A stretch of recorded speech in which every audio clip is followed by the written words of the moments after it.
আসসালামু আলাইকুম ওয়া রাহমাতুল্লাহি ওয়া বারাকাতুহু।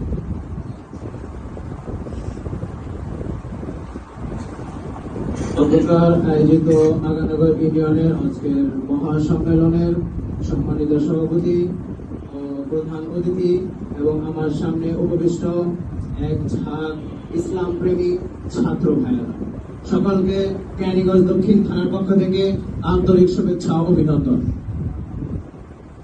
ইসলামী ছাত্র আন্দোলন সাহাবাদের অনুসরণ। ইসলামী ছাত্র আন্দোলন নিজেদের গড়ার ভিত্তিতে সমাজকে গড়তে চায়।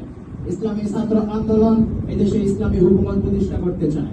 ইসলামী ছাত্র আন্দোলন এদেশে বৈষম্যকে দূর করতে চায়। ইসলামী ছাত্র আন্দোলন এদেশে প্রতিটি মাজলুম ব্যক্তির পাশে দাঁড়াতে চায়। ইসলামী ছাত্র আন্দোলন নিজের বুকের তাজা রক্ত রাজপথে ঢেলে দিয়ে এদেশে ইসলামী হুকুমত কায়েম করার ভিত্তিতে এদেশের মানুষের অধিকারকে ফিরিয়ে দিতে চায়। আজকে বাংলাদেশে দেখেছেন আপনারা, জুলাই ও আগস্টে সেই বিপ্লবে ইসলামী ছাত্র আন্দোলন বাংলাদেশের অংশগ্রহণ ছিল অত্যন্ত প্রশংসনীয়। আপনারা দেখেছেন অন্যান্য ছাত্র সংগঠনগুলো তারা নিজেদের নামে রাজপথে নামতে পারেনি, কিন্তু ইসলামী ছাত্র আন্দোলন বাংলাদেশ তার নিজেদের নামে রাজপথে ঝাঁপিয়ে পড়েছিল।